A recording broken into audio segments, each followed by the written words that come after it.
Have you ever noticed that there are certain topics that you really can't talk about with other people?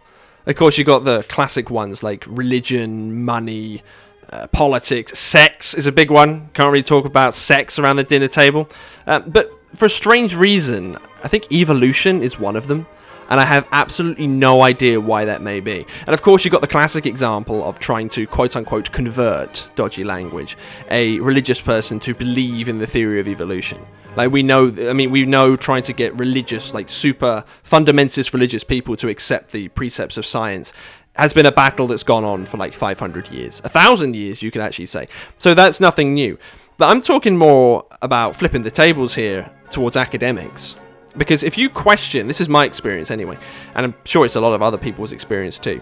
If you question something to do with the theory of evolution, generally academics come down, they like slap you down. They're like, no son, sit down there. You don't question Daddy Darwin. And that's not really in the spirit of science. So there's actually a question that I want to pose, maybe to put this in better context. And it's not, is Darwin's theory wrong? Because we know that's not true. But a better question is Darwin's theory complete? Because there are a whole bunch of evolutionary biologists, tons of them actually, you just don't hear from them very often, that believe that Darwin laid out the beautiful groundwork for this grand theory of everything. But there was a dogmatism that was injected somewhere along the line, probably around the point of modern synthesis, you could say, in the theory's history. And in the generation since Darwin, we've kind of left all these mysteries and holes that have yet to be filled in. So I was super interested in this conversation, being a biologist in my day job, and I was introduced to a nice young man called Ilya Dubovoy by a mutual friend of ours who is a medical doctor in Houston, Texas. So he's off curing people's diseases by day, but by night, he studies all of this stuff, and he's really, really deep into this. And he actually gave a talk to the C.G. Jung Society over in ye yonder America, USA state land, or the ungrateful colony, as I like to call you. And he seems to have a hypothesis, and he's trying to link the ideas of Carl Jung, which we like to talk about in this boyosphere an awful lot, and telos-based ideas, purpose-based ideas, with the theory of evolution itself. So archetypal evolution, you could say. And I find that really, really fascinating. If that sounds like something that you're interested in, then pull up a chair, because you've got a 2-hour presentation ahead of you. Ilya and I are going to walk you through the original presentation that he gave to the C.G. Jung Institute. We're going to dish out all of this wonderful, beautiful mess, you could say, of information that hopefully is going to make people think. And if you enjoy problem solving, if you enjoy digging into this more bleeding edge, dirty, undercover side of science, then I really think that you're going to enjoy this presentation. So without any further ado, I bring you Ilya Dubovoy. That was my attempt at a dramatic voice. This is the presentation that I gave at the New Orleans Carl Jung Society. And what inspired me to give this talk was actually a professor at Tulane who was discussing some of these ideas, that Aristotelian ideas, that there's a teleological aspect in nature. And I had been reading some interesting papers at the time on mutations in bacteria by Barry Hall and John Cairns. These were guys out in, I think, Princeton, and I think one of them was in Cambridge, who were basically showing evidence that bacteria have non-random control over the time and place of the mutations that occur in their genome. And, you know, this was just a little tiny toehold on the sort of the evidence that mutation is non-random. And if it's non-random, well, then it's potentially influenced by the organism's goals. There's a component of telos. And that's where people are going to jump in and, I guess, grab you by the throat and go, what the hell are you talking about? Because obviously that could be deemed as quite an inflammatory word, I would guess. So you've got this nice little snake boyo on the screen. And I guess somebody who perhaps isn't as savvy on the nomenclature might think, well, he wanted hands, so he grew hands. I'm sure it's not quite as simplistic as that, but at the same time, it kind of is. It kind of needed hands. There was an endpoint dragging it forward. Something like that, right? Right. So, you know, there are many ways to approach this argument, but one of the ways we can think about it is that consciousness, our own consciousness, is goal-oriented, right? Mm-hmm. We have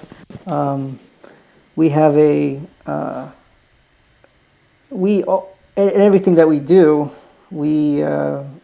every motor action, we have a goal, something that we're going after, even in the simplest terms.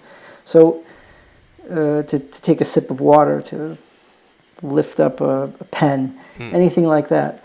So anytime we're dealing with an organism that's simpler, it's not that far-fetched to think that our own consciousness must have come from something that's a little bit simpler, a little bit more difficult for us to understand, possibly much slower, but still with that basic element of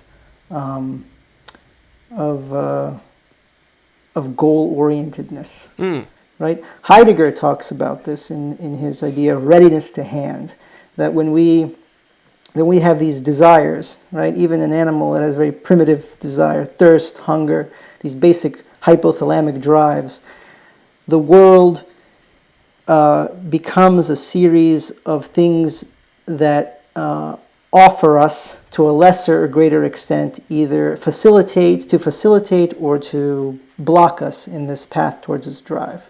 So it's this idea that was elaborated by other philosophers, the idea of a salience landscape, the idea of affordances, that when you want to sit, everything becomes a better or lesser chair. So, right? You can sit on the ground, you can sit on a rock, you can sit in a sofa, right? There are different levels of chairness. Yes. And the same thing for any animal that has a drive. There is better or lesser satisfaction of these drives. There are a lot of philosophical approaches to this problem, but it's just a different model of looking at biology. And if we don't look for certain things, we'll never find them. So there's the idea that science is like some sort of bias-free method of looking at the world, that when you test a hypothesis, you're always testing a hypothesis, right?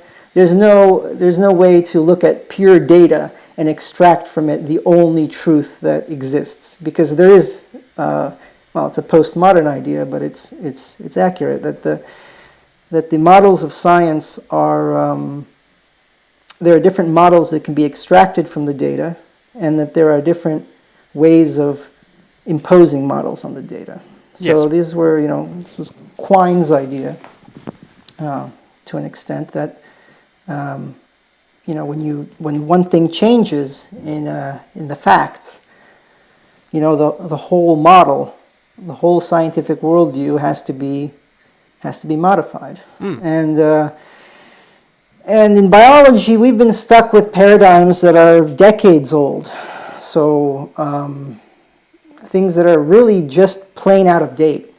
The way that we're taught in high school, that we're taught in college biology, some of these things that we take for granted about how there's only a one-way flow of information from the genome to proteins. I mean, that's another story. We'll get to this in the presentation. That's a fun one. The central dogma, one of my favorites. Yeah, the central dogma, exactly. The so-called Weissman barrier. But we'll talk about this in later slides. Sure.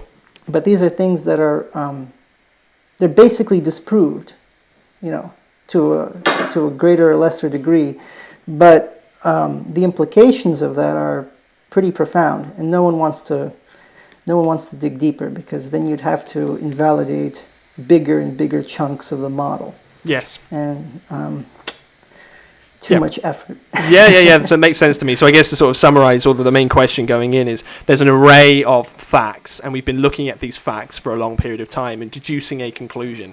But when small little discrepancies appear, we're not really taking them into account to update the models. And indeed, we're biased by our own current frame looking at the data, when there may be other frames outside that, because of human-based bias, we just have a negative visceral reaction against. Would that be a fair summary of your approach to this here?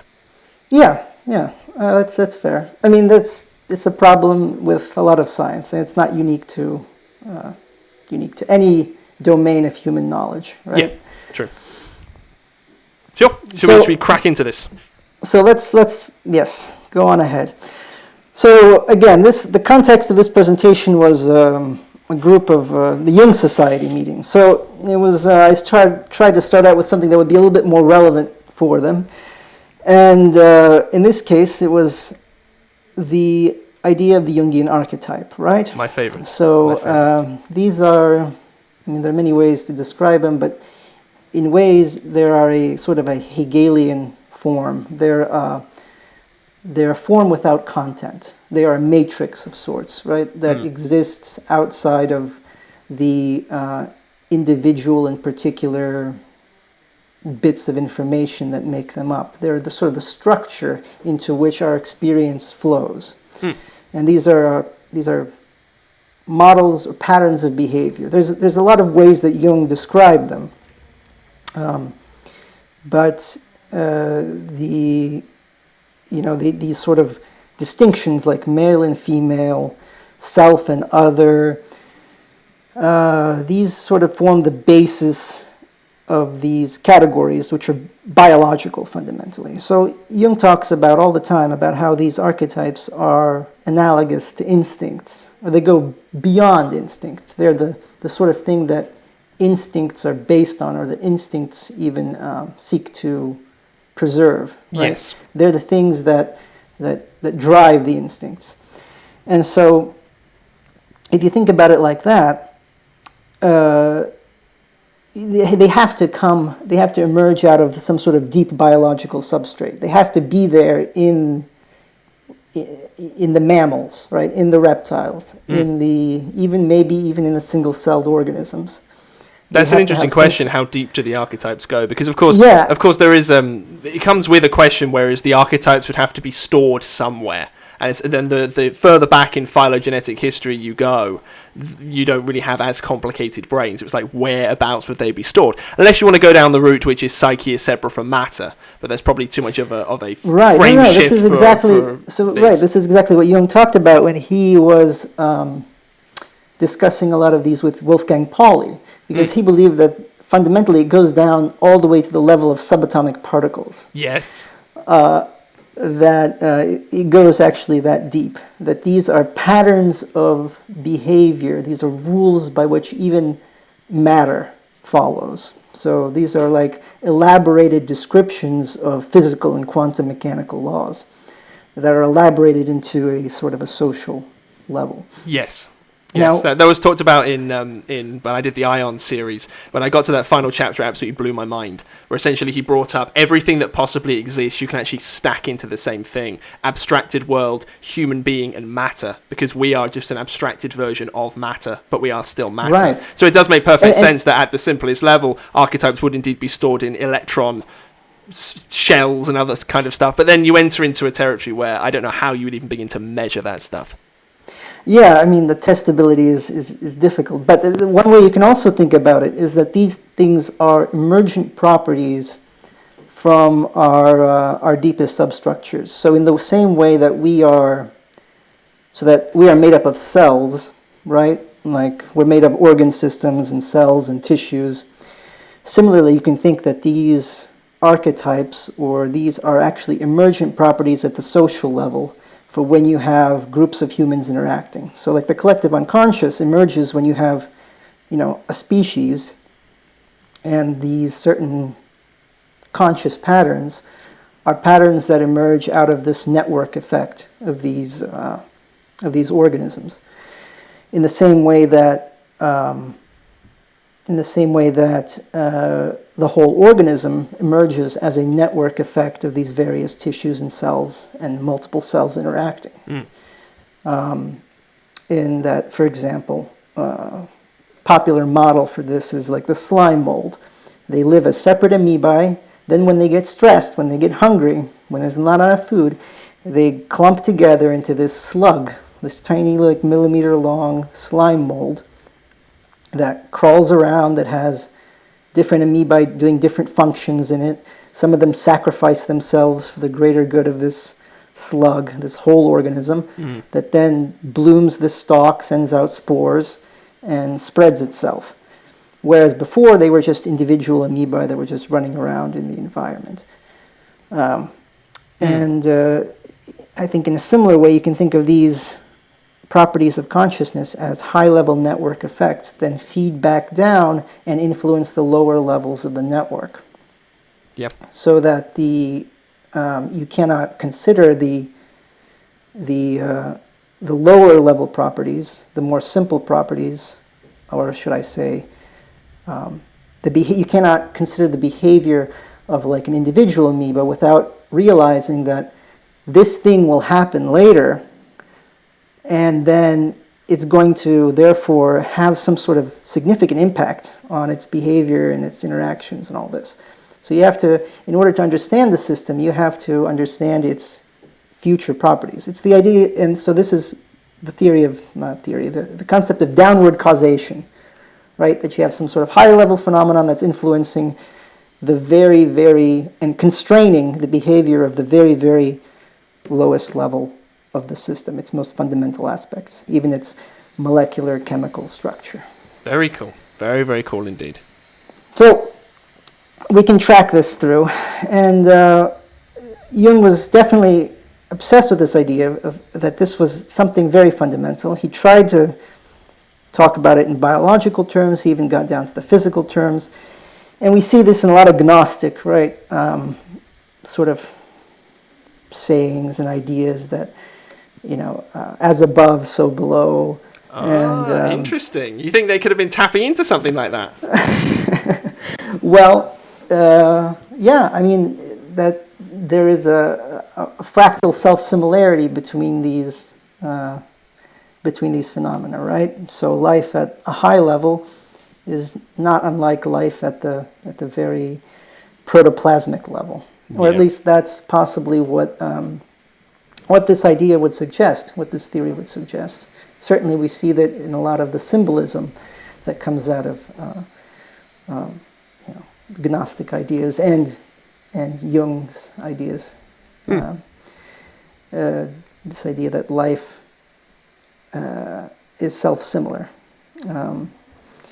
And I love this meme that I found. And the angel said to him, "Stop hitting yourself." But he could not stop, for the angel was hitting him with his own hands. This is in reference to, Jacob. Jacob, yes. Jacob Israel, who was who fought God. So, and that's what little children do, don't they? So stop. Why are you hitting yourself? Why are you hitting yourself? Exactly. I just thought it was hilarious on so many levels. Anyway, and as we think about science and empirical and scientific justifications for all this, it's important to consider the obvious fact that objective reality is just collective subjective reality, right? Mm-hmm. It's the things we agree on. So true. If the set of all experiences in this, is this Venn diagram, the set of your subjective experiences is, here. The set of objective experiences is just that little bit that more than one person agrees with you on. Sure. And I guess that's why people with psychosis are deemed insane, when actually, from that point of view, they might actually not be insane. Because that presupposes perhaps there is no objective reality. I'm not sure if that's the case or not, but definitely things like time and space are relative to the human psyche. We know that ever since Einstein. You speed somebody up, then their perception of space and time slows down, I believe. Slows down. So it's like, okay, what would objective reality be? At the very least, it presupposes that we can't know what objective reality is. Very scary.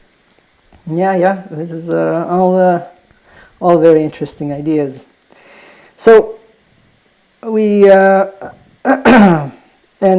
we talk about this. This leads to several, not just epistemological problems, but ontological problems. Things that are just fundamental to the question of what is there, as we were talking. What is the significance of such subjective experiences like meaning, like relevance? Right? These are questions which cognitive scientists have come to realize are very important in the development of artificial intelligence. That a robot without any contextual knowledge is extremely limited in its ability to perform any kind of, real world function, whereas living things seem to do this very easily, very intuitively. Yes. And the answer to this is why is because they have an intrinsic telos. They're there for self-preservation, they're there for reproduction, and fundamentally it's hard to simulate that without having that chain of being, that kind of evolutionary development that ingrained and selected for that to begin with. So the living organisms that exist are the ones that survived, right? Mm-hmm. And this is where the genius of Darwin really comes in, because of the idea that natural selection is a process where the organism and the environment interact and select for the ones that are best at surviving, really helped put evolution, ground evolution in a way that just made sense, right? We see that organisms evolve, that there's descent with adaptation and modification, and we need a way to explain how life changes, how life evolves. There has to be a component of self-identity, of goal-seeking and perception. These are all things which make life special and different from our artificial attempts to create AI that has some sort of general intelligence function.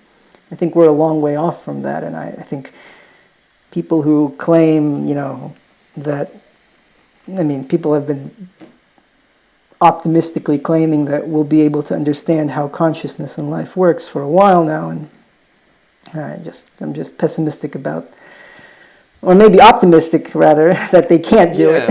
Yeah. So do you think that of course, a challenge to that point of view would be we're just not intelligent or knowledgeable enough yet to, not necessarily to program in consciousness, but to simulate the full array of experiences consciousness might have? Do you think that that's a nonsense argument, or do you think it? I mean, of course you won't know, but it sounds like your gut instinct is we won't be able to simulate consciousness. Yeah, I think why is because there's a retained collective knowledge that comes from this process of evolution that's been occurring for billions of years, right? It would be like trying to create an adult organism from scratch without the developmental process that creates the organism. The reason there is a developmental process is because there's a lot of kinks to work out. There's a lot of transformations that have to occur in the way things interact in order to create a system which is robust and efficient and redundant and able to interact with the environment. You see some of this applied to the way that artificial intelligence, deep neural networks are designed. There's like an evolutionary component to them. They test them, they run them, they prune nodes, like the way that certain kinds of deep learning algorithms are created actually mimics this process to an extent. That's what makes them powerful, but also what makes them opaque and very, very limited in their application. So you can train them, but you're training them against a specific model. Life is a network that's been playing against life. Life is the network that's been playing against nature. So it is adapted to a far wider range of potential, of potential. It's adapted to a far wider range of experiences, of environments, of threats, of things. So it has this capacity for what at least appears to us as general intelligence. Yeah. Maybe it's just maybe that's all general intelligence is this evolutionarily derived ability to understand what the hell is going on here on Earth. But then, considering the weirdness of our own consciousness and our weird experiences and flights of fancy and this whole fantastical realms that we create, you have to ask yourself, what is this? Is this some sort of other, I don't know, this is speculative, but is this some sort of other, the next plane into which life is breaking through? I don't know. Well, yeah, why would the brain have the capacity to have psychedelic experiences is a huge question. And, you know, I think it was in Eric Neumann's... Consciousness itself, which is very, very weird. Eric Neumann wrote in The Origins and History of Consciousness, one of the main theses of that book was as a individual goes on its own developmental path, it mimics the phylogenetic development of a human being, approximately from when ego consciousness was formed. So you go through the Ouroboros stage, then into the splitting of the world's parents, then you've got to slay the mother, and it's sort of mapping it. But the weird thing about that is it's as if the brain reenacts what we did over the course of evolution. Now, this is not generally accepted psychology, but neither is Jungian psychology. And Jung actually, he wrote in the preface to that particular book, this is the book that I wish I would have written. So if we're going to be talking about Jung, we've also got to include Neumann in there. So yeah, I think there are a lot of questions which people take for granted with consciousness, where we presume we can explain it away. And that speaks to that paradigm shift problem you were talking about earlier, where we have our own set biases. We need some important thing to come out and just change people's minds. One of those things might actually be a psychedelic trip. If a lot of these researchers all take psilocybin mushrooms together, then they'll go, okay, because rather than tackling things from the perspective of logos, they actually fall into the frame of eros a little bit and understand human experience might actually be its own domain of reality, if you like, that's just as valid. There were just some thoughts that came through my mind when you were saying stuff like that. Yeah, it's an interesting thought. I mean, the idea that there's a conscious or a psychological or a symbolic recapitulation of the evolutionary developmental process, the same thing seems to happen on the physical level. So at least this is this old idea that ontogeny recapitulates phylogeny, that the developing, say, human fetus goes through these stages where it has, primitive structures, gills, etc. It isn't that far from the truth. I mean, this has fallen out of favor in modern developmental biology, but in a way, there's clear evidence that this is actually what happens. And the reason it happens is because genetic modifications that occur in the previous generation that are passed on need to be tested. They need to be tested by being integrated through the whole developmental process. So that's where you weed out the potentially lethal traits that are lethal in utero by testing them against the whole developmental arc. And if you look at it, I mean, the fetus does, it is born in water, it adapts to land, and in fact the same processes that allowed vertebrates to breathe on land, like better alveoli, surfactant production, stronger glucocorticoids, stronger beta-adrenergic agonists in the lungs, beta-adrenergic receptors in the lungs that help separate the pressures from the systemic circulation and the pulmonary circulation. These are things that actually have to occur in the fetus as it matures, just as it occurred in the fish that first, tried to get onto land and try to survive that environment. It's pretty interesting if we think about it from that point of view. And if we think about, we'll talk about that later, but this is an idea that I've been toying with recently that's not included in the presentation. Work by a developmental biologist by the name of John Torday from UCLA, who was a physiologist.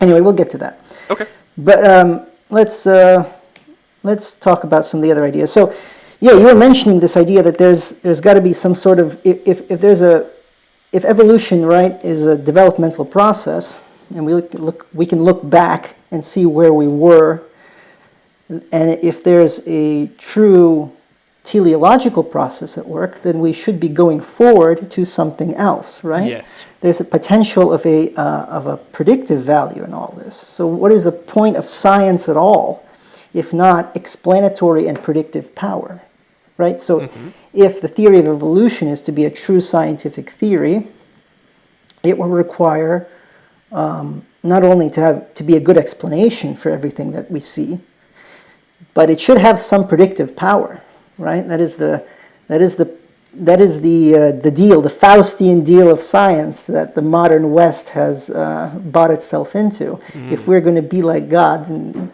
by God, we better have some sort of ability to see the future.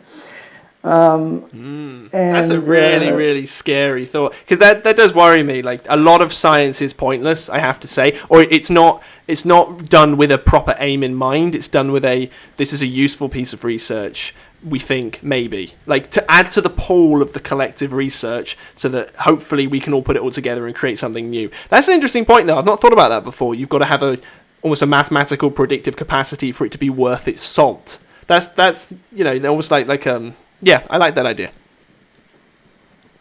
Yeah, I think that's ultimately the sort of the point, if you will, of any kind of scientific modeling, is to try to figure out, predict the future. If you're going to be able to tell the position of the stars in 100 years' time, or next week, then you seem like a really cool guy back in the ancient world, right?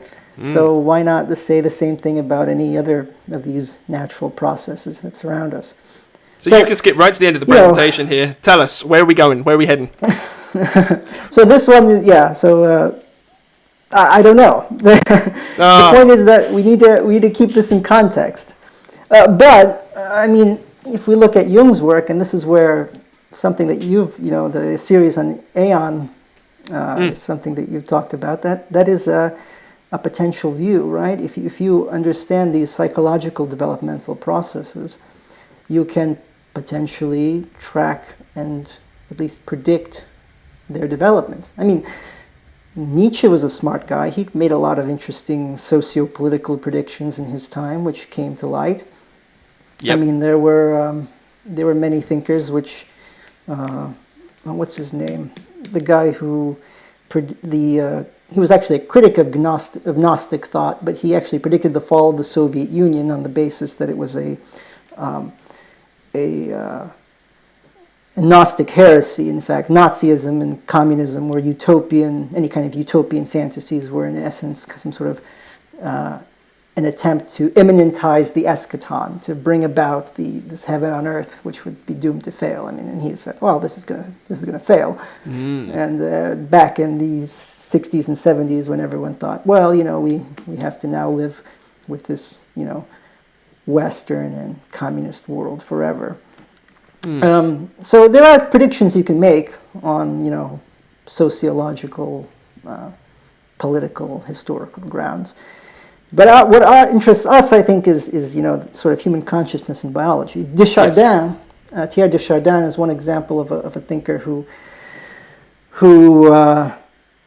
talked about some of these trends, and obviously he's influenced by sort of the Catholic viewpoint and the idea of Christ as the ultimate man, and this idea that human consciousness will become more integrated, more developed, and ultimately we will have some sort of noosphere, or like field of knowledge. There were a lot of early internet pioneers who were obsessed with actually his ideas, and the idea that the internet represented the future of human consciousness because it's an integrated network of our thoughts. Yep. Yeah, that's interesting to consider. Definitely interesting to consider. Yeah. That sounds very similar to, the predictions in Ion, they're quite vague, I think deliberately vague, but they do generally relate to an increase in human consciousness. And that's not meant in a new agey, cuddly way, which is what most people say. It's like, sleep more and it will raise your consciousness, or meditate and it will raise your consciousness. He meant that quite literally, as in there would be a psychic shift in the way the archetype of the self actually viewed reality. It's very, very similar to what you were saying in terms of matter up to humans, up to whatever, as if they were all stacked, and we'd see it all at once, perhaps. And the way that the internet allows us to manifest our consciousness much more intensely and much more real. I mean, the way that memes, these kind of memes become reality, these expressions of the totally unconscious, jump the gun, or jump the barrier into our real world. And it's an interesting phenomenon.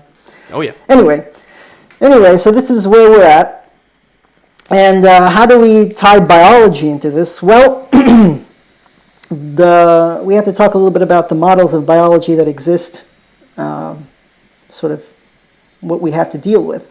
Mm-hmm. And sort of the modern evolutionary paradigm is something called the modern synthesis, which is a synthesis of Mendelian genetics, so population genetics, statistics, just the way that alleles shift in a population, and Darwinian natural selection. So the idea is a population has a bunch of genes. There are pressures on this gene pool from nature. Nature kills off some of them, or, puts a mountain between them. And these populations split. Then the shifts occur. Some of them die off because they have fewer offspring. The ones that have more offspring increase. And it's all the basic sort of natural selection paradigm that we're all used to. Yep. But really, what evidence is there that animals can't pass on the traits that they acquire in their lifetime? If you work really hard at something, why can't your offspring inherit it biologically? I mean, Mm-hmm. this is stuff that's eminently testable. But really, there hasn't been a lot of people who have looked at it. And really because there's an inherent bias against this idea. The idea has always been that my theory is the best, and our theory is natural selection only, as the only mechanism for evolution, Mm-hmm. for the way how organisms change. So you're talking about the Lamarckian evolution, right? Right, so the idea that Lamarck is wrong, and that there is no way that an organism can pass on traits that it acquired in its lifetime. Now, Darwin's idea that there's natural selection, that there's nature that culls the weak and promotes the survival of the fit, not the fittest necessarily. Mm-hmm. Because keep in mind that if an organism is too fit for its environment, the environment changes and now it's shit out of luck. That's true. That's true. The sort of the linchpin of this modern synthesis is really from Weissman, and his theory was that there is the somatic cells, the cells that form the body, and then the cells that form the reproductive tissues, and they are independent. So there's no way for information to be passed from the body down to the gonads or the reproductive cells to then move into the next generation, at least in multicellular organisms. Now, in unicellular organisms, the same cell is the one that's floating around doing its thing and then splits, divides, and becomes two cells. So this doesn't exist even potentially in unicellular organisms. Mm-hmm. But in multicellular organisms, this was sort of his theory, which was just a theory, Weissman's germplasm theory. Yep. But it became an inherent part of the central dogma of Crick. The idea that once we discovered how DNA was transcribed and how proteins were created, this idea that there's only a one-way street between DNA and protein, that DNA passes on DNA, and then in the meantime, it survives these intermediate stages by growing some RNA, growing some protein, growing a body that sort of exists to run around and just do the whims of this DNA, which was further elaborated by Dawkins' idea of the selfish gene. Mm-hmm. And then there's no feedback from the body down to the DNA of the cell, or even the reproductive part of it, and then that just gets passed on independently. And that the only mechanism of variation are these sort of random mutations. Yeah, I've never seen the parallel between this and the Weissman barrier before. That's a very cool parallel to see, because you can actually understand why these people would have thought that. Like, there wasn't much objection, as far as I'm aware anyway, working on the central dogma every single day in my lab, basically. There wasn't much objection to this idea when it came up, but it looks like Francis Crick just sort of got carried away. And now, of course, I'm going to jump in and basically say things you're about to say, I guess. We now know that this is not true. For example, I work on long non-coding RNAs, which is DNA to RNA, not to protein. It just flims around and does other things. You can also have RNA regulating RNA, so you can actually regulate gene expression, therefore the evolution of genes at the RNA level, so it just becomes way more complicated. So I guess the way to come out of this is the focus is not on the DNA, the focus is on the whole picture. Would that be fair to say? Yeah, and if you look at the bottom corner of the slide, you see that the the feedback loops go in all directions. So at least that's the potential. Now, the central dogma stated that certain of these feedback loops were prohibited, right? Yes. The only one I think is not confirmed yet, as far as I'm aware, is protein to DNA. Because that would be a wonder for evolution if you could do that. I'm not familiar with any off the top of my head. Protein to DNA, although there is, simply cytosine deaminase, the enzyme which changes the nucleotides. So that alone is an enzyme which modifies the DNA. That's very true. So that in itself is a way of feedback. But you're right in the sense that there are also transcription factors. There are many proteins which change the superstructure of DNA, which transcribe and regulate it. So it depends how much what you would call feedback, right? It depends to what extent, what level of interaction you're willing to call sufficient to label it as true modification or feedback. Well, I think you have to say it is modification, surely. I can see ground there. I completely forgot about those kind of course, transcription factors exist. I don't know why I didn't even think of that. You can think of that as exactly that, which is protein modifying the way DNA works. Yes. But this is all stuff from, 60, 70 years ago now, which we still teach as the basis of our models, even though, as you know, that there's much proof that there's a lot of other stuff going on. So how did evolution ignore molecular biology all this time? Well, they were able to create all these other explanations. Random mutations, neutral theory, the idea that most mutations are irrelevant, at least to the expression of the phenotype, to the way that the organism acts, or to its fitness in the environment, and then eventually somehow they kind of became a source of the variation that would then be able to be selected for and be relevant to the fit of the environment.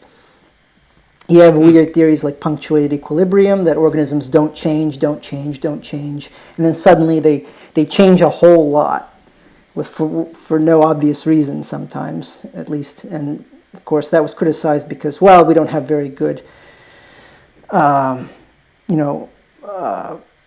records from the fossil record of how exactly these organisms are changing. And anyway, big mess. And then you have, a lot of organisms which don't seem to change for millions of years. Living fossils, so-called. I guess the environment hasn't changed a lot, but then a lot of other things went extinct, so that doesn't seem to explain anything. Anyway, there's a lot of questions that this model leaves unanswered and that have to be raised from the observations that we see. How did life arise in the first place? I mean, that's not really something that this can touch on, but and if new genes are modified old genes, how did those new genes arise to begin with? Very, very good question. I think you can cheekily get around the first question by saying life is a social construct, and I don't mean that. I mean, like, life is an illusion. It just happens to be, right. And I think this is the normal view. It happens to be in, like, organic matter is the same as inorganic matter. It just happens to work very well to replicate itself in a big system across a long period of time. So then there is no life-death barrier. It's just what appears to be alive and dead, which is very, very, very cheeky. Yeah, that's what Daniel Dennett says. A lot of these, modern atheist, skeptic kind of movement. That's the sort of the popular scientific, or perhaps more like scientistic viewpoint. So, yeah, that's a fair point, that there is no distinction between life and organic matter. But then, clearly, there is on the level of phenomenological level of behavior. You can obviously tell that you can also tell that living systems have a set of behaviors, of observed behavior, which is quite different. Yes. But getting back to this nitty-gritty questions of actual the source of variation, if natural selection occurs, sure, but is it the only mechanism? Just because you've proven that, okay, this stuff might happen, have we proven that any of these other mechanisms of evolution don't occur? To my mind, it's, you can have multiple mechanisms for a phenomenon, and there's really no good reason that it's not, other than, again, claims that, this doesn't happen in biology, or this kind of information transfer doesn't occur, which time and time again we've seen that it's not true. We've seen over decades of molecular biology, cells do a lot of crazy stuff that we, the previous years have thought, this never happens. We'll get to some of those, and you can probably tell me a whole lot more than anyone else. So, can organisms act to alter their genome? Are they aware of what their genome says, like a recipe book, and can they, jot in, more flour this time, or sift it, or this and that, like modify the recipes that they're dealing with?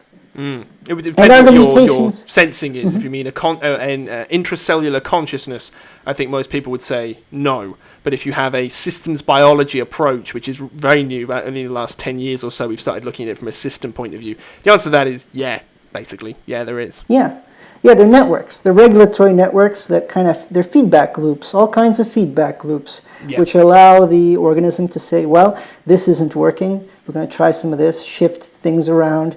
And maybe even modify the DNA. Exactly. There's a lot 100%. Of evidence coming out for that. And finally, are the mutations themselves, when they occur in the genome, are they truly random? Are they independent of each other? And is there sort of a random variability that occurs? Or do they occur in chunks? Or are they different in time and space? So in the genome, are there areas that are more mutable than others? And why? Is there an intentionality in the sense that an organism can allow its genome to become mutated, or suppress it, on the other hand, during other times? So I've got an example, actually, you might like on that. I was looking into translational bypassing recently. It's not a very well-studied phenomenon, but you have an RNA, and it's got a little stop codon, and the ribosome is moving along, turning it into protein. And when you get to a stop codon, X amount of the time, the ribosome will read through and just continue making like a longer protein. But there are certain stop codons, so you can have, there's 3 letters, basically, and there are multiple, there's like 3 or 4 of them, I can't remember how many now, but they have different read-through rates, which is very strange. So there are studies that have been done which looks like there are deliberately leakier stop codons put in so that the X amount of the time the ribosome can read through and produce a second type of protein from the same messenger RNA, and that's all coded in via one change in a nucleotide base. So there's not quite mutations, but it's mutation on the level of protein synthesis, which again fits into this whole systems idea. And that was really cool when I read that. Yeah, that is interesting. What the hell's that all about? Yeah, so these are all questions which no one talks about. I'm not... let me change this PowerPoint around. I'm not sure about this stop. Well, this refers to some of Rupert Sheldrake's work on against the ontology of how we view the cosmos, right? So there's I like this table that he presents in his in one of his books, Science Set Free. And this quote by Nietzsche that I really enjoy.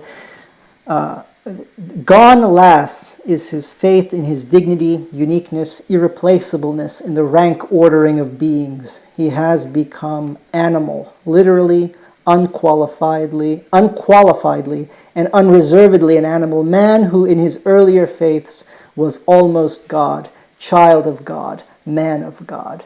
So if we're going to sort of reduce ourselves to the level of organisms and then eventually down to matter, perhaps the way to reconcile this problem is actually to elevate life to our level and elevate matter to our level. So this is like a dialectical flipping of this this idea, the modern devaluation of the sacred, the material reductionism.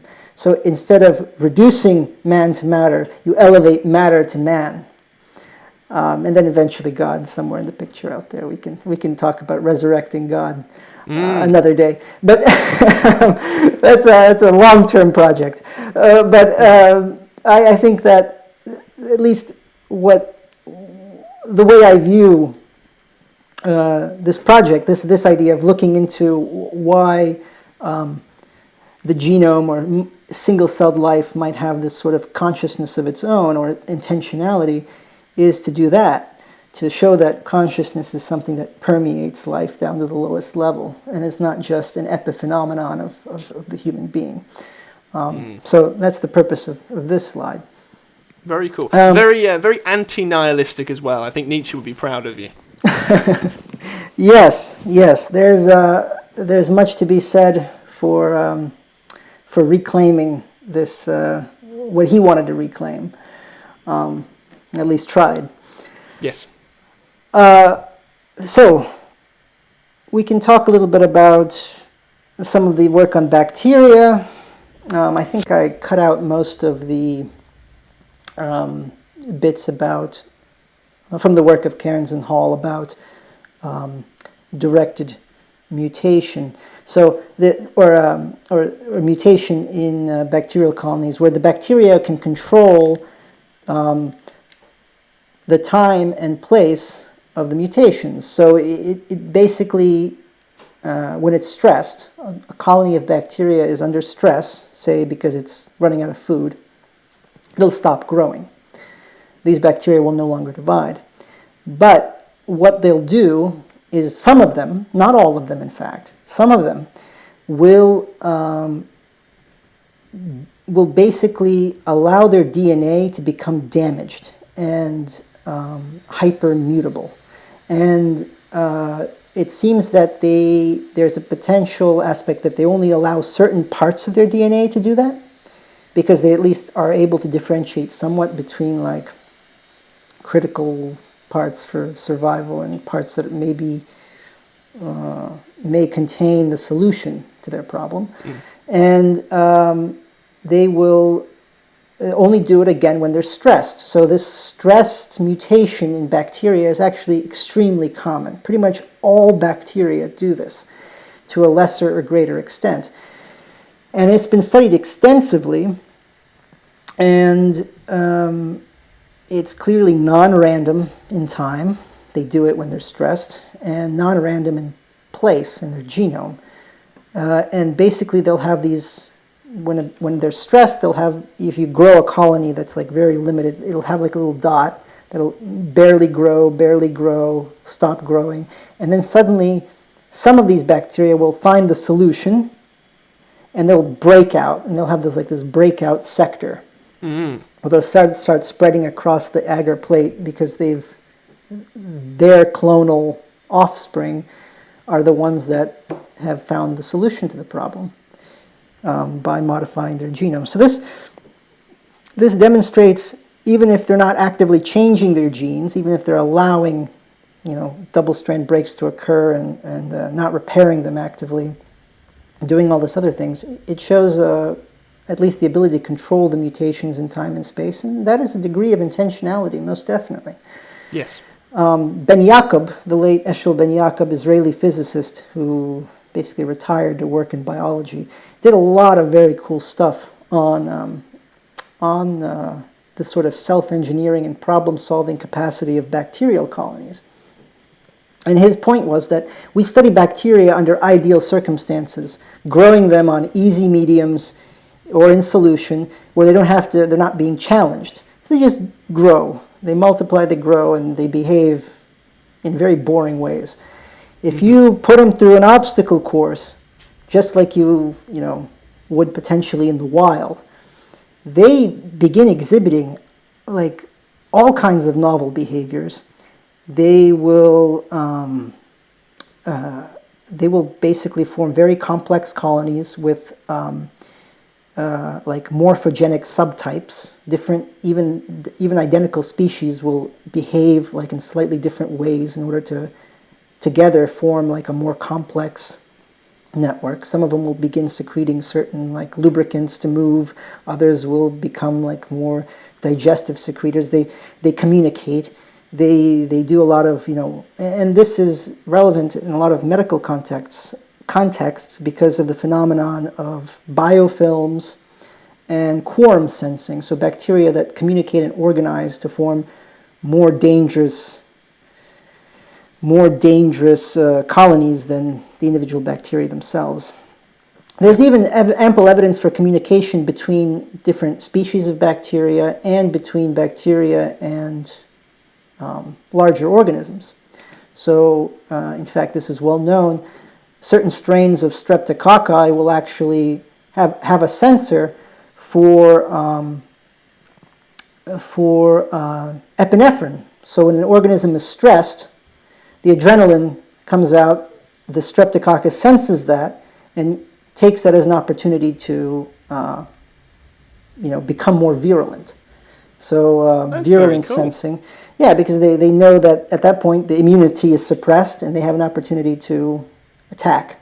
So these interactions among bacterial cells, between different species, and between bacteria and eukaryotes is things that we're learning about. And this communication, at least according to Ben Jacob, is what allows them to find genomic solutions. So this communication feeds back onto the genome and allows these modifications to occur. So you're using sort of network solutions. Your what's the term? You're, instead of having to solve the problem by yourself, you're outsourcing it to a large network that comes up with solutions that the individual bacterium could not come upon on its own.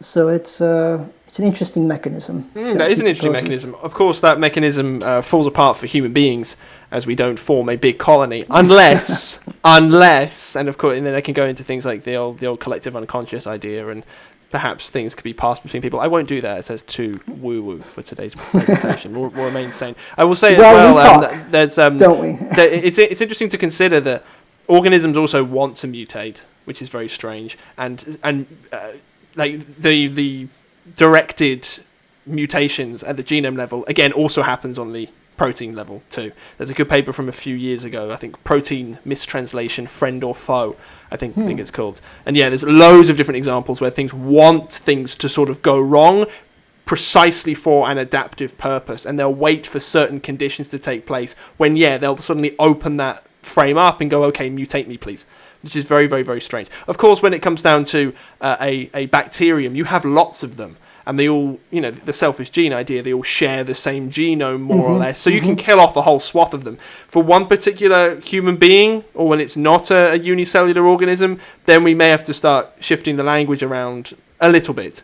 But this is interesting stuff. That's absolutely true. So, this is sort of a proof of principle to an extent in bacteria, but you have to, as we go through the domains of life, you'll see that the mechanisms actually get a whole lot crazier.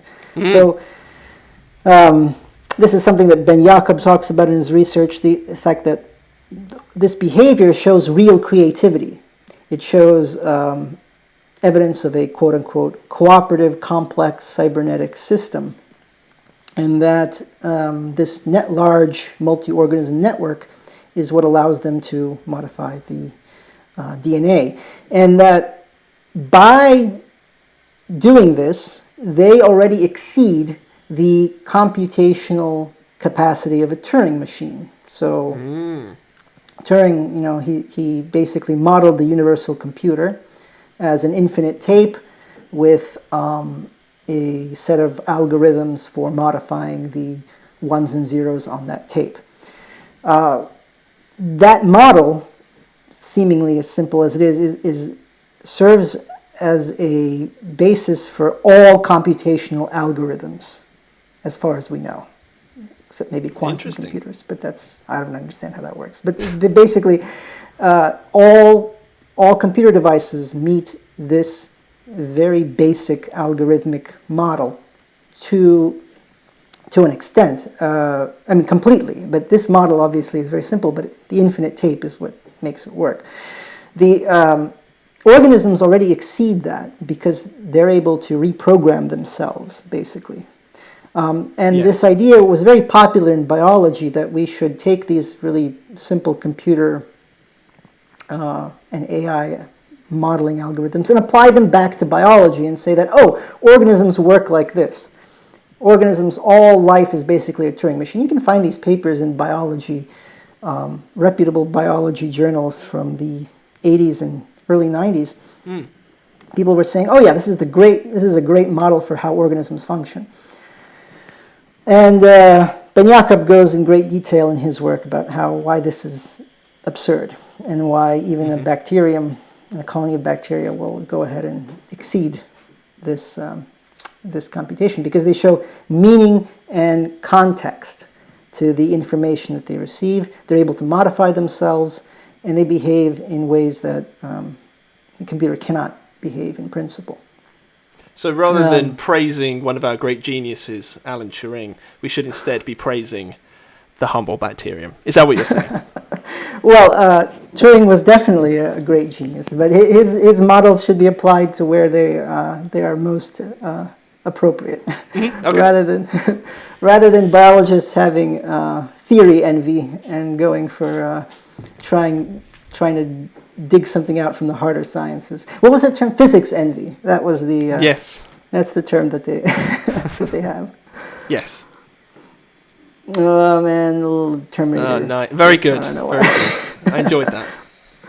And so what we need to consider here is the difference between these natural and artificial intelligence. And here I borrow a bit from Jordan Peterson. Nice young man. The sort of meaning diagram about how life plans behavior, seeks novelty, assesses promises and threats, and moves towards what should be, right? There's a teleological concept to life's goals. And that is opposed to the sort of finite input-output, preordained, pre-programmed algorithmic behavior of artificial intelligence, which still requires someone to program it. I've just got a quick question while I think of it. So we can say, at the very least, that we think the telos of a bacterium or an individual in general is to survive and pass on its genes. That'd be the selfish gene-centered worldview of things. But the telos of a human being seems to be something different to that. Now, it might be it's all illusion, it's all extra fluff, somehow we built on top. But a lot of us have big dreams that don't necessarily involve flourishing in a reproductive sense. We don't want to all become Genghis Khan and have 50 million children. And perhaps this is where Nietzsche steps in and removes the will to survive and replaces it with some kind of will to power. But considering there are parallels between individual development and phylogenetic development, do you think there could be some other higher telos to organisms in general than just to be gene machines? No, I definitely think so. Because that could be the big money question here, which people are like, it's easier to prove stuff. Though. We're trying to reach down and pull it up to to a slightly higher level. You want to lift this. I'm trying to deadlift this heavy load. You're trying to press this thing way over your head, man. You know. But ultimately, I mean, that's what we'll have to do. Sweet, because that's very, very exciting. A bacteria having hopes and dreams, and an ant having hopes and dreams. In a way, yeah, it's not impossible. I mean, the idea of, I think of, I mean, if you even consider sleep, I mean, all organisms, even very primitive ones, seem to have this like weird period where they stop behaving and stop moving. What are they doing during that time? It's a good question. It's a good question. Yeah. It's all very strange. Yeah, potentially, sure. I mean, it sounds crazy, but sounds like we're anthropomorphizing too much. But is it really that, or are we not giving enough credit to life? I mean, yeah. And of course, me asking you these things, not that you think this, but it's to sort of to pull out your real intentions, which is to be a woo-woo shaman man. It's purely to say, like, yeah, these things could be the case, but we're never going to find out if they are the case if we don't first walk through this framework that you're laying out now. We're going to walk through piece by piece. We can't just jump into rationality. Yeah. The purpose of rationality is to bring a foundation to all this. We try and connect the dream and the raw, brutal facts of reality. Yes, and hopefully by the end of this, you'll come up with some evidence a little closer, as to why Jesus actually did rise from the dead, and why we all should follow Jesus Christ. I'll give you 20 minutes to get there. Okay. So we have the other aspect of one of the ways in which a network is able to solve these problems is through recursivity, so recursive complexity. The idea that there's an emergent property that comes up, and then that feeds back down and constrains the way in which the components of the system behave. So termites, they build a mound, and then they live in a controlled environment, and now their environment has a completely different set of selection criteria and selection pressures on them, if you just want to think of it in to the idea of natural selection. Mm-hmm. This phenomenon occurred on the scale of the entire Earth when blue-green algae began producing oxygen in the atmosphere. The entire atmosphere of the Earth changed from a reducing atmosphere to an oxidizing atmosphere, and life had to adapt to that. In the same way that we build houses and change our local environments, bacteria produce biofilms. They change their local environments, and therefore the set of they constrain the way that nature selects them, what kind of pressures that they're influenced by. This phenomenon is called the Baldwin effect, in which the microenvironment that the cell creates, or that the organism creates, has a feedback on its evolutionary trajectory, right? Mm-hmm. Makes sense. And the one thing I wanted to add is that reading some of Torday's work, we see that this control actually occurs within the multicellular organism. So the whole idea of physiology and homeostasis, that is a microenvironment which is determined by the cells and the tissues, and the stressors and the shifts in that microenvironment have a selection pressure. So that natural selection doesn't just have to occur at the level of the whole organism, but can occur at the level of the tissues, right? We see that in the way that cancer develops under sort of, hypoxic conditions, cells that are stressed by toxins. They will mutate and develop into cells that are a little too good at living on their own and don't play ball with the rest of the organism. Yeah. Tumorigenesis. So this is all an interesting phenomenon that's kind of not exactly incompatible, but just parallel to this whole modern synthesis paradigm. And it's a phenomenon that's observed, that's well described, and that doesn't seem to really fit in exactly, at least in the conventional model. this might not be relevant to what you're saying. I don't know. Just came to the top of my head. I'm not a cancer biologist. I work on yeast. So, okay. But my understanding is you actually can't have cancer without those initial tumor cells developing a microenvironment, a pro-inflammatory microenvironment. And then they grow their own microenvironment. Yes, exactly. Yeah. So it seems, cells grow, they'll change the environment around them, and then that's conducive to higher and higher proliferation, and then eventually it works out for the tumor, not for you. Right. Yeah. So this occurs in tumors, this occurs in all organisms that have some sort of influence in their local environment. And it's a profound addition to the common mechanisms of evolution, Baldwin effect, basically, but applies to within organisms as well as outside of them, at least in multicellular organisms that have interactions between cells.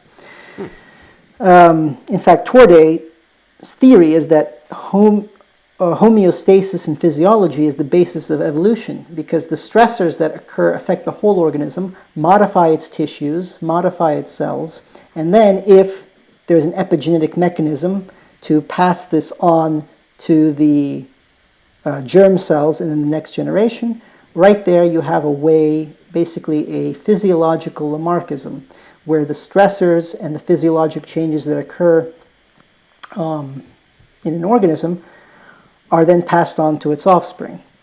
And that's basically his thesis about how physiology and selection occurs at the intercellular interaction in multicellular organisms and gets passed on. So that's something that's not in this PowerPoint, but that I've been reading a lot about recently. Very cool. So not that Baldwin, this Baldwin. I do like these little animations. They add a jovial touch to my day. So this is the human karyotype. This is just a picture of our 22 autosomes and then our sex-determining chromosomes. Well, it's a little bit about how DNA works. In the interest of time, we can sort of skip this. I know you know, but this is something that any potential listeners can easily look up. Basically, I'm sure you could explain this better than I can, but the DNA is transcribed into RNA, and then that's translated into protein. But a lot of things go on between that. Yeah, for each step, there are a multitude of other. Basically, then they're all proteins as well, which is very strange to actually consider if you really dig down deep into that. But a whole bunch of proteins and factors go in multi-steps to go from DNA to RNA. RNA is mostly known as the messenger RNA. It's the intermediary step. And then that is turned into protein. Protein is you. So it would be eye color, hair color, the way you speak. That's all driven by proteins. And so the sequence of amino acids in a protein is beat for beat, unless there's been a mutation along the way, which there usually is, the sequence of bases within a DNA. And that's how the code in your DNA makes you, basically, quick and dirty. Mm-hmm. And there's the uncomfortable fact that actually very little of our DNA actually codes for protein. It's about 2%, isn't it? Yeah, even less. Oh. So even though much of it is transcribed, and that's your area of expertise, what else is all this RNA doing? Although much of it is transcribed, very little of it actually becomes protein. So we see that, at least in humans, a big chunk of it is stuff that's cut out between of the messenger RNA, the introns. Then there's a lot of repetitive DNA sequences, which possibly represent these basically autonomous transposable elements, basically these sequences of DNA which replicate themselves, cut themselves out, and stick themselves in other parts of the genome, which could be perhaps degenerate ancient retroviruses that somehow got into our germline. It's all a big mystery. But these transposable elements are very important, as we shall see down the line, for a lot of gene regulatory networks and interesting genetic phenomena. Yeah. But really, our understanding of the genome is very poor. the promise that the Oh, yeah. Human Genome Project will allow us to cure disease and understand ourselves in its entirety was laughably naive decades down the line. We see that, and anyone who thinks that they can figure out how the genome works should subject themselves to the onion test, which is the question of why does an onion need 5 times as much DNA as a human being?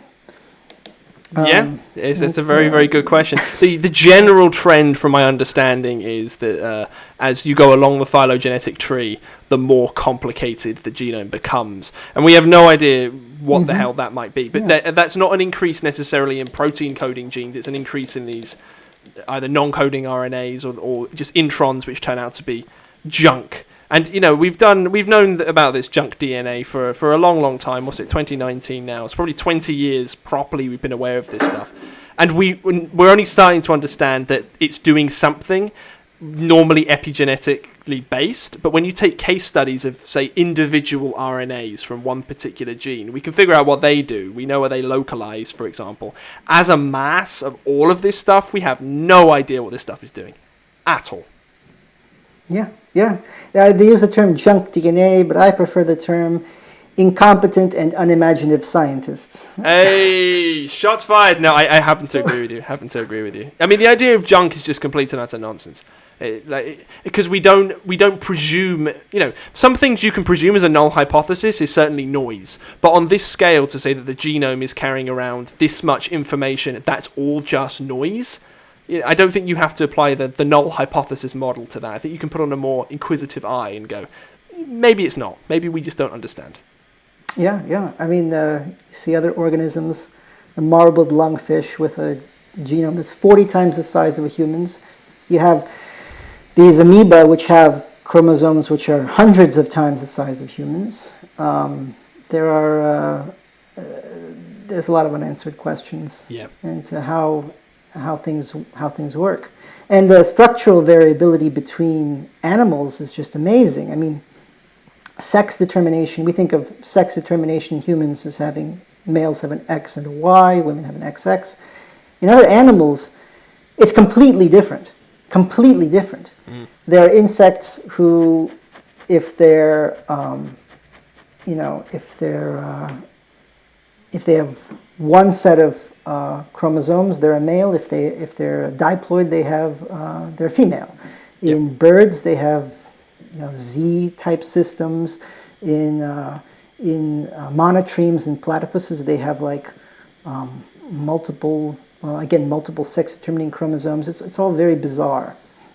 There's really no. You'd think they'd be more consistent if these animals evolved in some sort of linear fashion, but there appear to be major jumps and transitions. And this, that's the onion that I mentioned. So if you look at the actual way that the DNA mutates, there are a lot of built-in biases. That's another thing. So mutations, even if they were completely random, the actual rate of amino acid substitutions, so the probability that this amino acid in a protein will change into this amino acid because of the mutations in the underlying triplet codon sequence, that has its own distribution. So not every amino acid to amino acid is equally probable. There are certain ones that are more probable than others and certain ones that are less probable. That is its own thing. Now, that's a built-in bias. Now, there's also biases based on flanking sequences in the DNA. So the most common and well-studied is on the small scale. You have these CPG regions where you have these repeats, very long CG repeats. And they can be methylated epigenetically, they're controlled, and that modifies the mutation rates of that sequence and flanking sequences. And it changes its susceptibility to the enzyme cytosine deaminase, which goes in and changes those DNA, the actual coding sequence. There are many, many types of repetitive sequences which modulate the mutation frequencies around them. We don't know why this happens, we just know that statistically it does when we look at the genome. At the medium scale, you have zones on the DNA which also have, on the actual chromosomes, which have very different mutation rates. The sequences of DNA which are commonly transcribed into RNA have very different mutation rates from the sequences of DNA which are not transcribed. So their future function, or in their, how often they're used and how they're used, determines also their mutation rate. And there are also large-scale differences in mutation rates. So that, for example, the X chromosome is highly conservative mutationally. So it tends to be very stable. Whereas the Y chromosome is the most variable, the most hypermutable of human chromosomes. And it has a much higher mutation rate compared to the autosomes, the other chromosomes, and the X. So all scales, almost scales of the actual sequence, structural difference in the chromosomes, and the chromosomes themselves have very different mutation rates. And why that is not really clear. Yeah. But it's a very robustly known statistical observation. Yes, and I imagine a lot of that is based in the innate chemistry of the technically 4 bases, because you've got the uracil base as well when you go into RNA. A lot of that will be based in sort of the internal chemistry, but it does make you question the underlying fact that we do have 4. Oh, it was it's 5, isn't it? ATCGU. Sorry, 5. Mm-hmm. Why we have those specific 5, and why they do have those innate differences in chemistry. But the fact that you can reduce that down to a chemical fact doesn't change your point at all. It's still the fact that we have this built-in variability. And it's like, okay, that's a question. Yeah, and the interesting thing is that this variability is noted to be. So if you look at certain animals, and we'll talk about this, there appears to be certain genes that are hot. So there are the ones that have, if you look at a population of organisms, they tend to have a lot more mutations in those specific genes compared to other ones. And one of there's this, I mean, it seems to be pretty robust, at least in some species, this seeming conservation of essential genes for like basic cellular function, and a higher mutation rate for genes that are involved in dealing with the environment, like venom genes, or like thermoregulatory proteins, or antioxidant enzymes. Like, they are much more variable for some reason than the genes that you wouldn't want to ever vary. So the question is why that occurs, or what kind of control mechanism would allow this. Such a control mechanism would have to have at least some recognition or awareness of the function of that sequence. This is a sequence for dealing with the environment. It is a venom gene in cone snails, like, for example, or it is a digestive enzyme for dealing with various substrates, compared to something that's really fundamental to development that the organism doesn't want mutated. Yes. Now, the response to that, and the response to that is partly Torday's theory that mutations in these very basic genes are kind of culled during development. So the embryo doesn't even develop if one of its very fundamental genes is damaged, versus something peripheral that's used for, envenomating prey when it's an adult. So there appears to be at least built-in network mechanisms to control some of these factors. I don't know this off the top of my head, but I would presume that a gene which is highly transcribed is more likely to become mutated, simply because it's always open. But you would think that the genes that are highly transcribed are way more useful genes. So, for example, genes involved in glycolysis, which is conserved across essentially everything.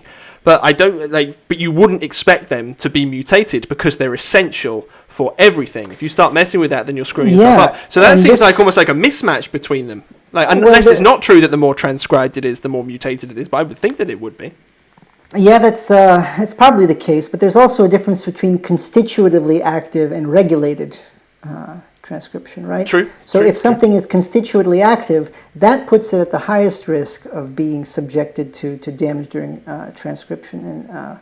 But if something is regulated, then it's a way of protecting that change. So there's actually, there's this phylogenetic evidence that a lot of things that evolved as like a constitutively active response in a cell eventually became entrained and more effective as like a regulated phenomenon, exactly for that reason, that regulation would preserve it rather than open it up to damage when it was being constantly transcribed. So that's an interesting point.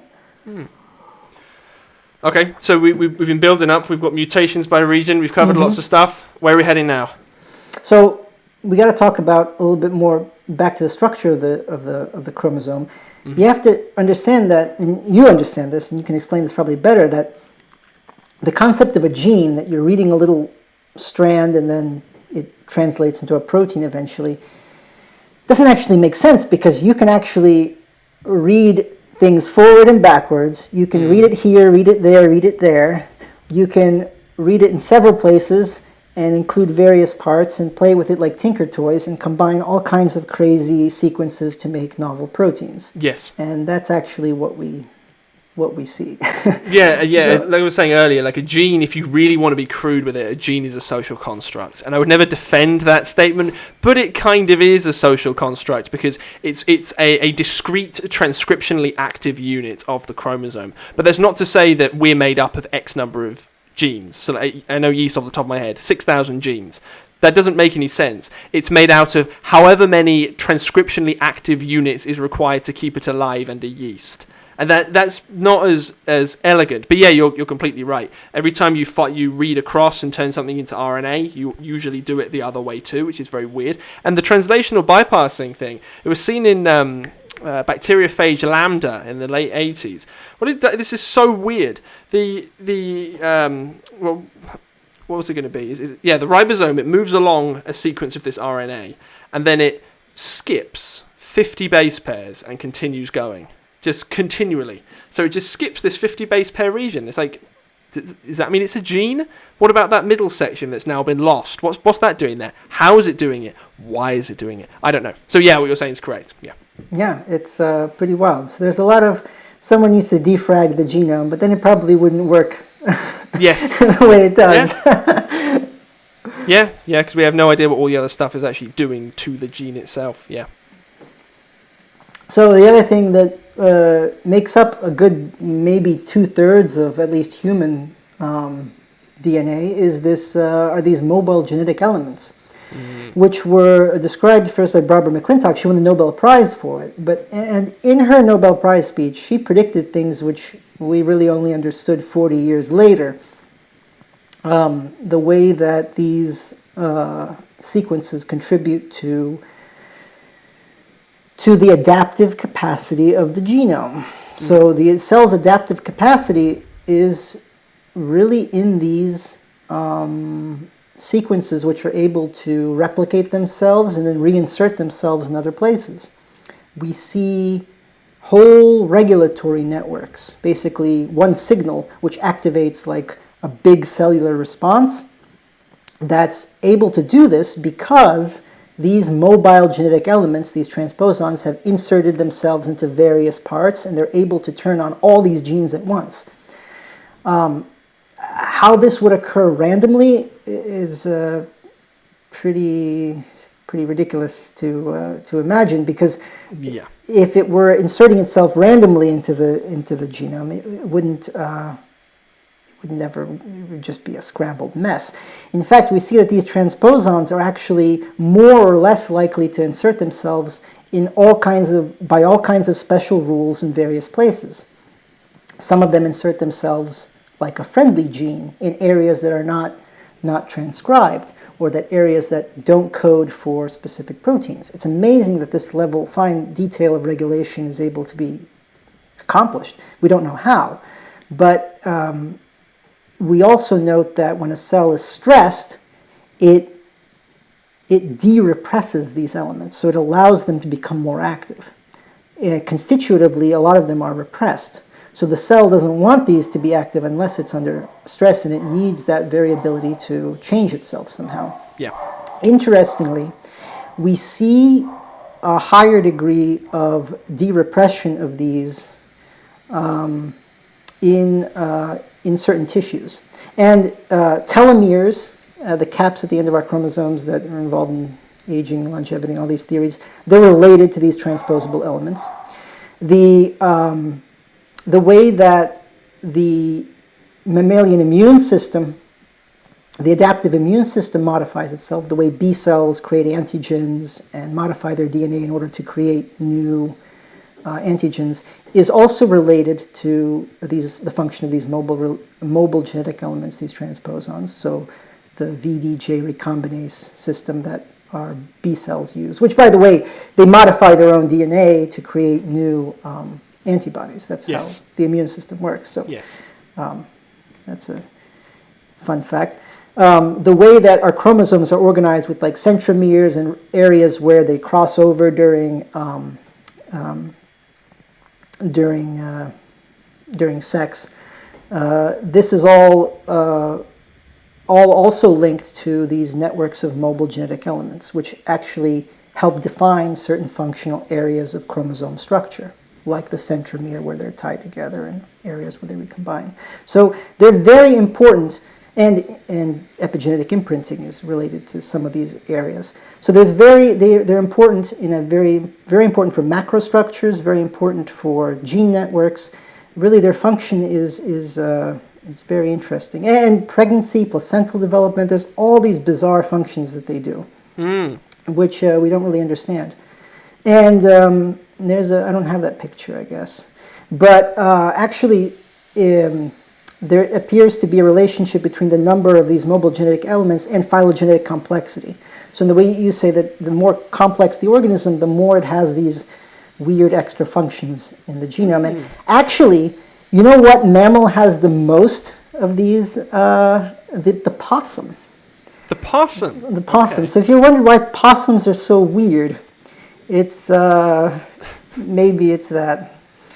Interestingly, they have a I remember reading about this. They have a universal antivenom in their blood. They're able to bind pretty much all proteinaceous poisons.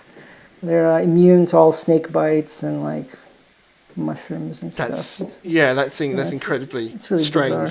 If that doesn't really serve too much of a purpose, you would expect that it would have sort of lost that particular function. But it seems to be conserved. It was very useful at one point. More than humans. It's very strange. Anyway. The way these mobile genetic elements are regulated is very complex as well. Weird RNAs that do things, zinc fingers, so special endonuclease proteins which kind of isolate and cut out these transposable elements, which my favorite are when the transposons can cut themselves out. Yeah, it's my actual favourite. It is, to me, they just sort of look like Lord Muck. Like, what the hell are you doing? You have no business existing. When it's like you have just this transposon gene, and then it just encodes an enzyme that cuts itself out. And that's its sole purpose. So why do you exist? Go away.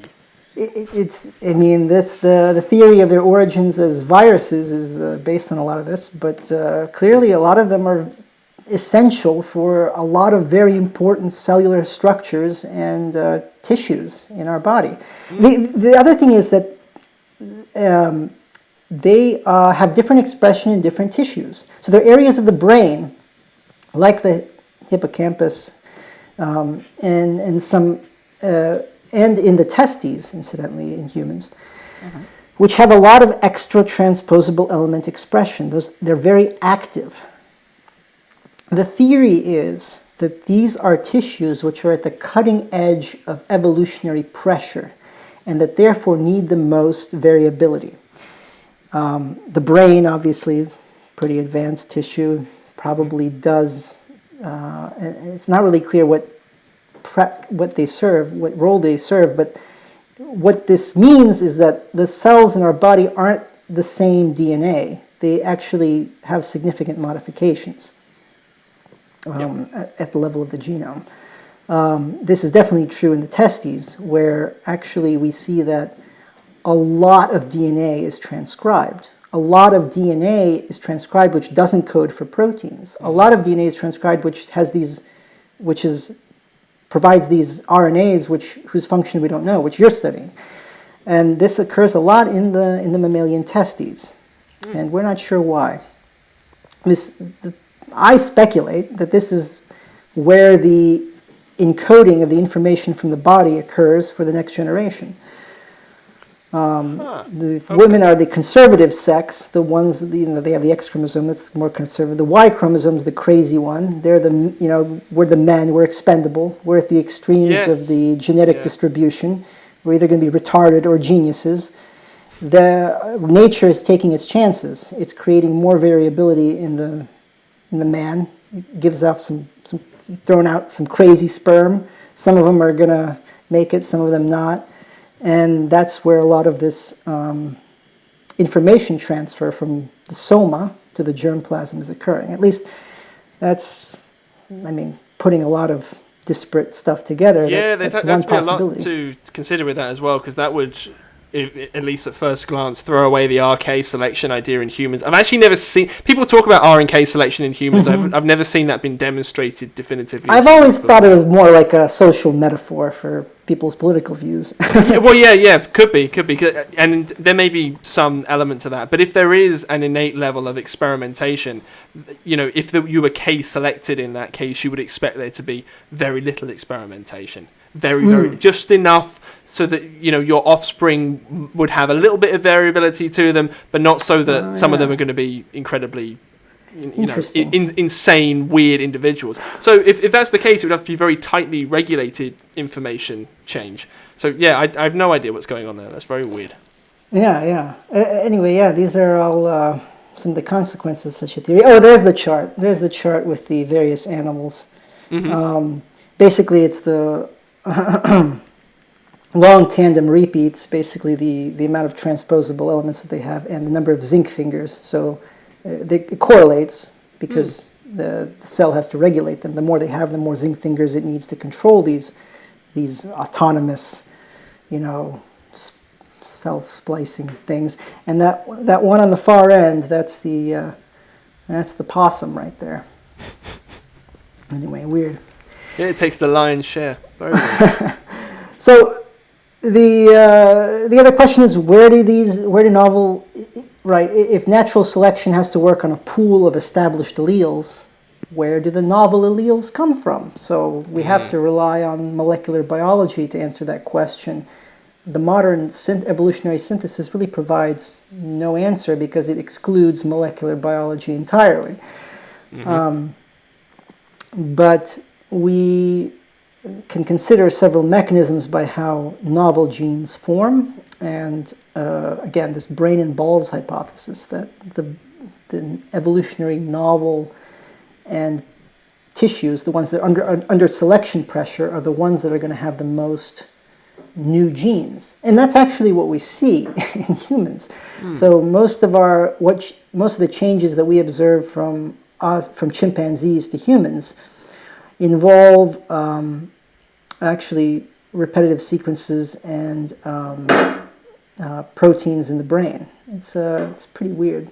And the way that a novel gene would have to arise would be several steps. You see you've got a few steps on the screen there. Proto-orth, frame disruptions through to fixing the frame and then adding a promoter. Couldn't I equally throw out many other different things, like gain half an orth, gain another half a north, then gain promoter. Why would that necessarily have to be the order? Anything you could have. There are many. But the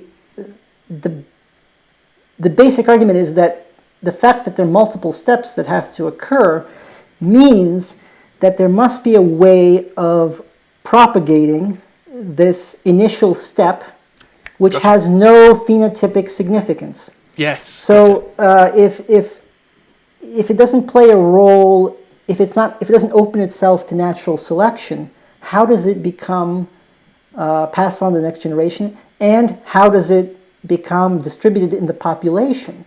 Because, I mean, if you have one lucky mutant that, boom, gets one mutation that's helpful in creating a gene, passes it on to its offspring, they get the next step, they're lucky, then their grandchildren get the third step, and then, boom, they all die. Well, how are you supposed to create novelty in the population for that mechanism? There must be a way for these protogenes to become distributed in the population. And one of the theories that I read when I was working on this presentation was the so-called read-write phenotype, which was proposed by a systems biologist, or I forget, this guy out of Virginia Tech. He was writing outside his field, I think. But the argument that he makes, and I thought it was genius, was that sex is the mechanism by which these non-phenotypic changes become encoded and disseminated. Because he hypothesized that there must be a part of the genome which reads the other part of the genome and has like an encoded or a compressed version. Basically, it's a little summary of what the DNA contains, and then that somehow interacts with another version when you have sex. So the sex partner also has this little codex of summary of what the genome contains, and there's a little bit of back and forth somehow at the molecular level, where the cell is basically able to reconcile these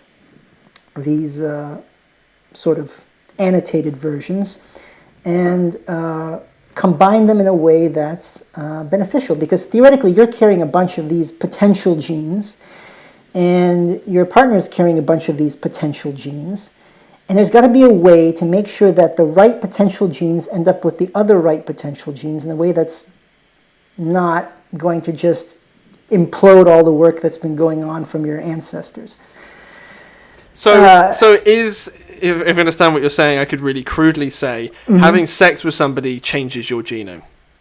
Well, it certainly changes the future. It doesn't change your own; it would change your children's in a way that really depends on the context. It's very, very context dependent.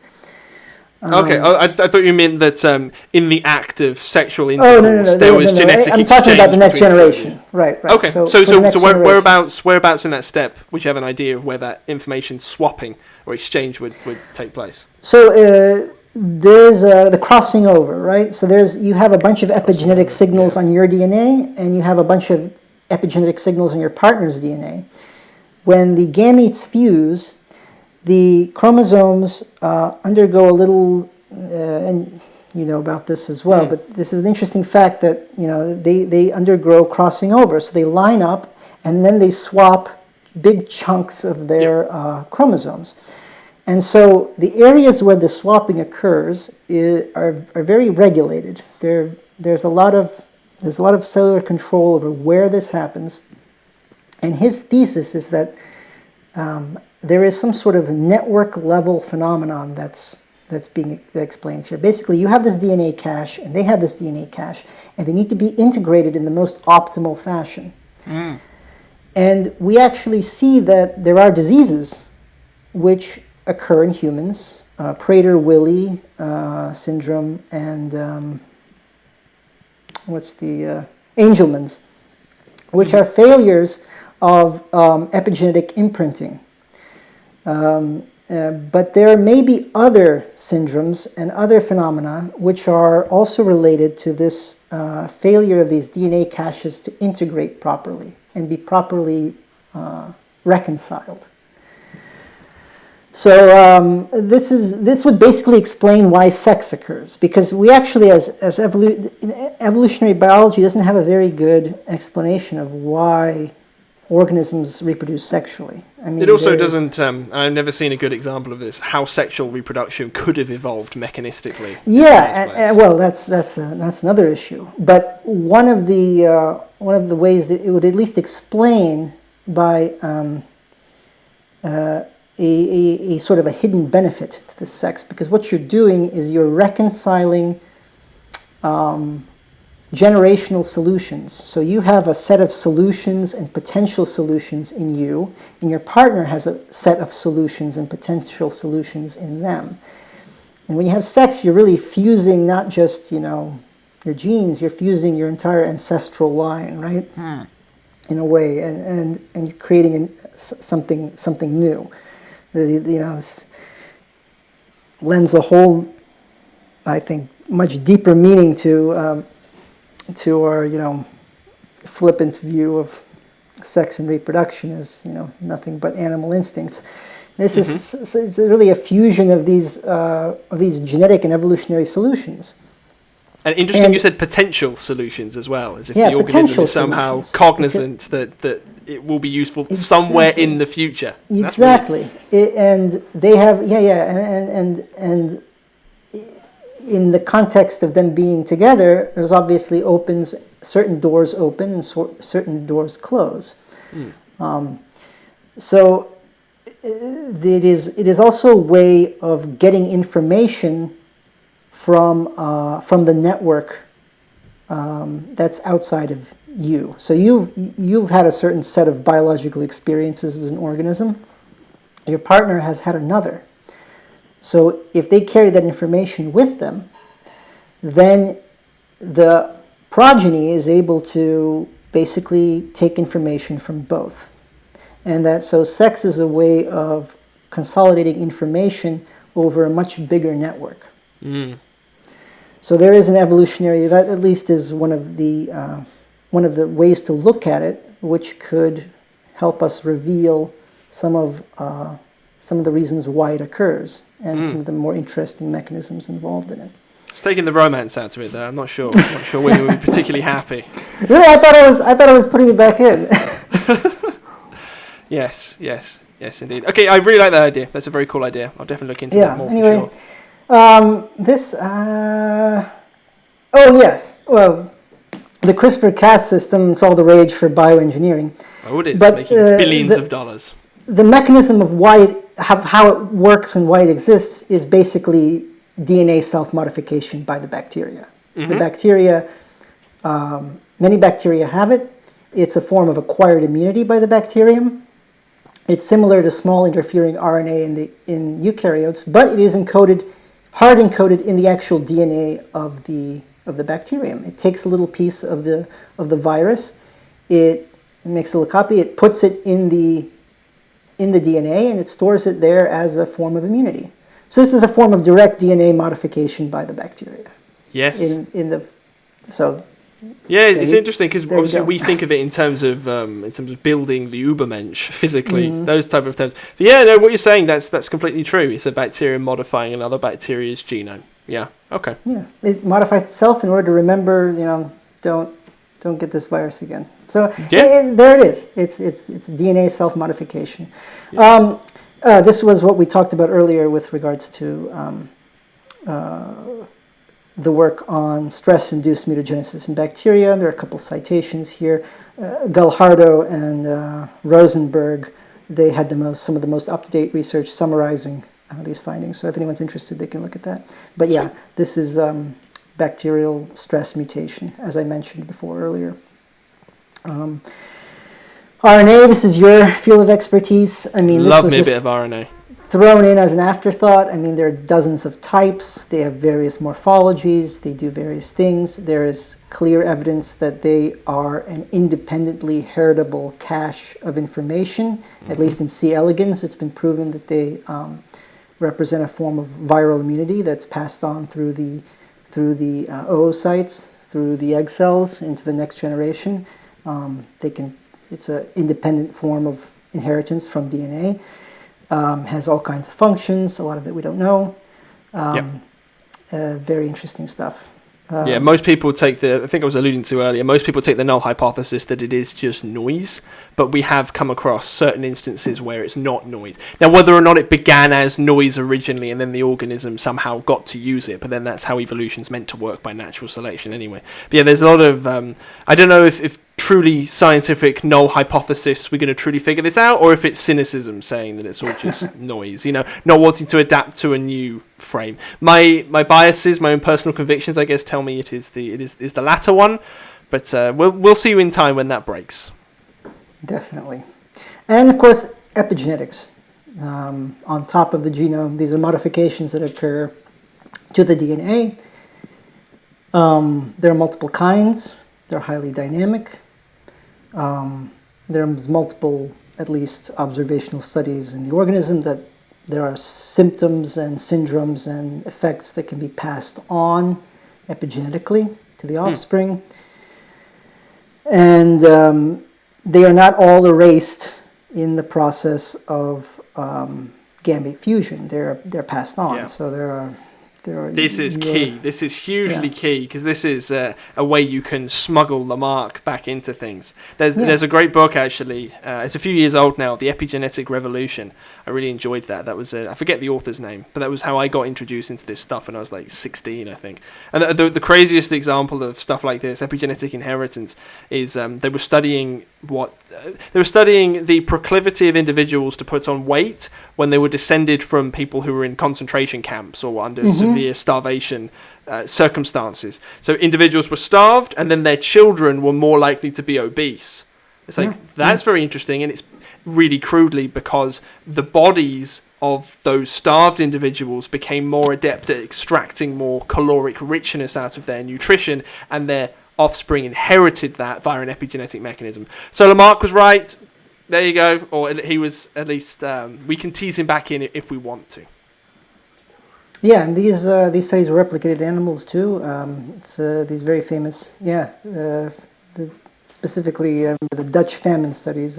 But yeah, there were a lot of groups that they found this evidence in. Very interesting stuff. So the other thing, horizontal gene transfer. I mean, we're just listing mechanisms at this point, but it just the exchange of genes between different species. So bacteria do this. We see evidence for this in higher animals as well, where there's a wholesale gene that's taken from one organism and the exact same copy is found in another. Mm-hmm. This is done in bacteria all the time. But in humans, we see some of this even, evidence that there are certain bacterial chunks of DNA that are incorporated into tumor cells, into mitochondria, actually, and all kinds of other animals that do this. There's the coffee borer, which has bacterial DNA in one of its enzymes that allows it to deal with coffee, straight from the bacteria that it's taken out. There's a type of sea slug which eats algae, stores chloroplasts in its DNA, and in order to keep those chloroplasts alive, is actually pretty much the only known animal that has certain plant genes in its DNA to keep those chloroplasts alive. It's pretty wild. There are plants parasites who steal DNA from their hosts. There are hosts that get DNA from their parasites. The evidence is pretty wild. The most prolific one that I've heard of are the Deloid rotifers. They represent a diverse group of organisms, a lot of species in this genus, but they all have a bizarre cache of DNA. Their chromosomes are very strange, and they're estimated to have up to 8% of their genes just not even from the same the non-metazoans. They're not from other multicellular organisms. God, that's weird. And they have plant genes, they have bacterial genes, and they use some of them, a lot of them. In fact, it's estimated that 40% of the enzymes that they have that are functional they've obtained through horizontal gene transfer. They are thieves. So They it's are not good. nothing but little tiny ugly Yeah, thieves. you can think of it as, what's that, the X-Men character that steals powers? Yeah, they basically just steal DNA and use it. It's pretty wild. Yeah, I don't know if I like that. No. I don't know what that's for. All right, philosophical implications. Here we go. So we're coming back. These physical systems, they're not deterministic. They're not reducible. They far exceed the computational capacity of a Turing machine. They're therefore not at all like computers or robots. They have a subjective reality and experience which drives their behavior. And we see that on the cellular level. Desjardins said, the engendering and subsequent development of the mind, in one word, noogenesis, when for the first time in a living creature instinct perceived itself in its own mirror, the whole world took a pace forward.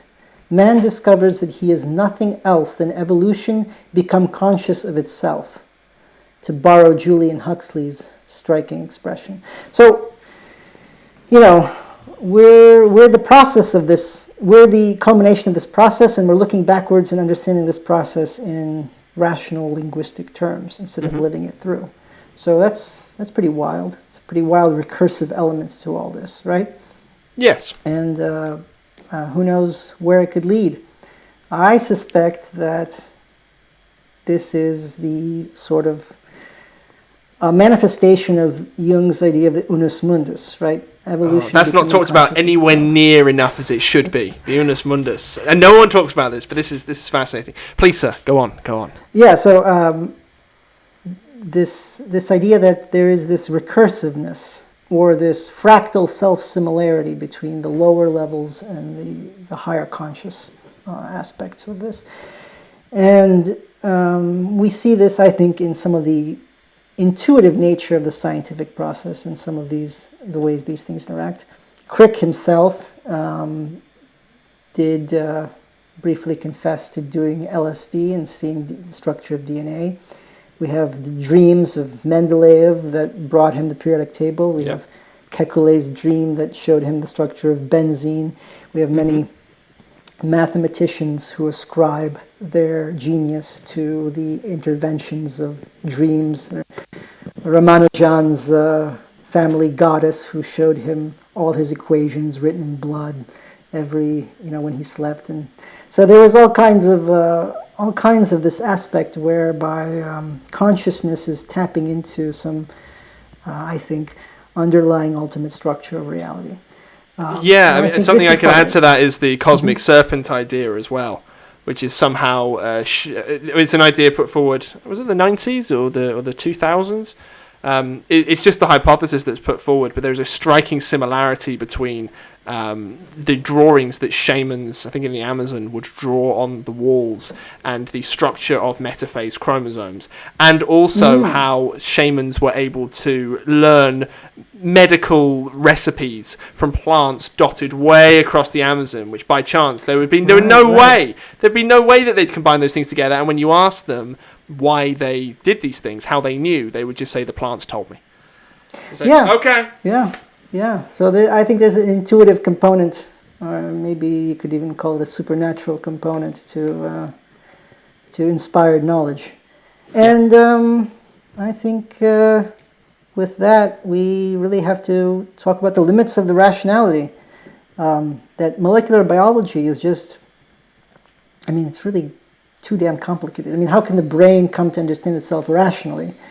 There has to be a way of, how do I put it, simplifying, synthesizing this information into symbolic content, into something that's comprehensible, at least on some level.